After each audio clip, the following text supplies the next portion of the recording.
Hello guys, मैं biochem पाठशाला आपका एक बार फिर से स्वागत करता हूं अपने एक नए रिवीजन वीडियो जिसमें मैं और आप मिलकर रिवाइज करने वाले हैं रिप्रोडक्टिव हेल्थ। तो चलिए स्टार्ट करते हैं। सबसे पहले देखते हैं रिप्रोडक्टिव हेल्थी होना क्या होता है। तो डब्ल्यूएचओ के अनुसार वो इंसान जो फिजिकली, इमोशनली, बिहेवियरली और सोशली फिट है उसको बोलते हैं reproductive healthy. India was the first country to initiate action plan. मतलब उन्हें सबसे पहले इंडिया उन कंपनी में उन कंट्रीज़ में थी जिनने सबसे पहले इसके लिए मतलब जनसंख्या नियंत्रण के लिए कदम उठाए। तो जो पहले स्टार्ट किया 1951 में, वो फैमिली प्लानिंग के नाम से स्टार्ट किया। उसके बाद जो आज जिस डेट में ऑपरेशन चल रहा है उस ऑपरेशन का नाम है RCH programme, reproductive health care programme. Then आप बात करते हैं amniocentesis. Amniocentesis foetal sex determination test होता है बेस्ड ऑन क्रोमोसोमल पैटर्न। सही लिए एक न्यू ओरल कंट्रासेप्टिव है फीमेल जो डेवलप की गई है CDRI लखनऊ के द्वारा। CDRI का फुल फॉर्म होता है सेंट्रल ड्रग रिसर्च इंस्टीट्यूट। 1900 में जो है वो पूरे वर्ल्ड की आबादी थी 2 अरब। सन 2000 में हो गई करीब 6 अरब, अब तो करीब 7.5-8 अरब। इंडिया की जो आबादी थी जब इंडिया आज़ाद हुआ उस समय 35 करोड़। आज के डेट में इंडिया की जो आबादी है वो करीब है 150 करोड़।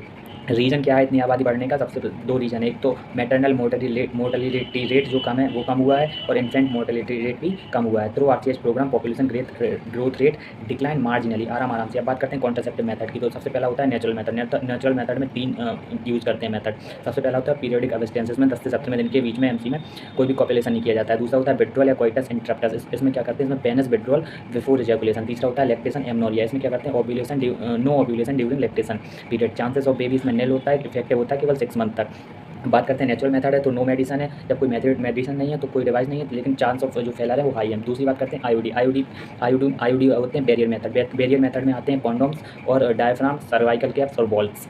जो स्पर्मिसाइडल क्रीम्स है, जेलीस हैं, फोम लगा के डायग्राम, सर्वाइकल कैप्स और बॉल्ट्स की जो है वो क्षमता हम बढ़ाते हैं, काफ़ी दिन तक यूज़ कर सकते हैं। तीसरी अब आते हैं आईओडी जो है वो आइडियल कंट्रासेप्टिव फॉर फीमेल है और वाइडली डिस्ट्रीब्यूटेड है इन इंडिया। इसमें आते हैं नॉन मेडिकेटेड जिसमें आता है लेक्सलूप। दूसरा आता है कॉपर रिलीजिंग, इसमें आते हैं कॉपर टी, कॉपर 7 और Multiload 375। Copper ion suppress sperm motility and fertilising capacity of sperm. Hormone releasing में आते हैं प्रोजेस्टेरोन और LNG-20। इसका काम होता है make uterus unsuitable for implantation and cervix hostile to sperm. बात करते हैं सर्जिकल मेथड की। तो सर्जिकल मेथड में आते हैं ये हाई इफेक्टिव होते हैं वेसेक्टोमी और ट्यूबेक्टोमी। वेसेक्टोमी में क्या करते हैं, मेल में जो कट लगाते हैं वास डिफरेंस में लगाते हैं, इंसीजन करते हैं स्क्रोटम में। ट्यूबेक्टोमी फीमेल में होती है, कट लगाते हैं फैलोपियन ट्यूब में और इंसीजन कराते हैं एब्डोमेन में, वेजिना में। अब बात करते हैं ओरल एडमिनिस्ट्रेशन की। ओरल जो पिल्स होती हैं उनको वो मिक्सचर होती हैं प्रोजेस्टेरोन या फिर प्रोजेस्टेरोन और एस्ट्रोजन का कॉम्बिनेशन होता है। इसको क्या करा जाता है, मतलब जो मेंस्ट्रुअल पीरियड होता है 7 दिन का, उस टाइम पर नहीं खाते हैं और फिर लगातार 21 दिन खाते हैं। सही अभी आपसे बात कर चुके हैं। एक नॉन स्टीरॉयडल पिल है, वंस अ वीक पिल है, हाई फ्यू साइड इफेक्ट है, हाई कॉन्ट्रासेप्टिव वैल्यू है। अब अगर ज़्यादा दिन तक हम लगातार ये सब यूज़ करते रहें तो हमारे अंदर हो सकते हैं nausea, abdominal pain, breakthrough bleeding, irregular menstrual cycle और ब्रेस्ट कैंसर भी हो सकता है। बात करते हैं MTP। तो पूरे दुनिया में लगभग 45 से 50 मिलियन MTP हर साल की जाती है। मतलब ये जो टोटल प्रेगनेंसी है उनका 1/5 है। बात करते हैं STD। तो जो आपका हेपेटाइटिस B, HIV और जेनाइटल वॉर्ड से ये नॉन क्यूरेबल STDs हैं। STD से बचने के उपाय हैं avoid sex with unknown partner, always use condom, in case of doubt go qualified doctor. बात करते हैं इनफर्टिलिटी में हम करवाते हैं ART, असिस्टेड रिप्रोडक्टिव टेक्निक की।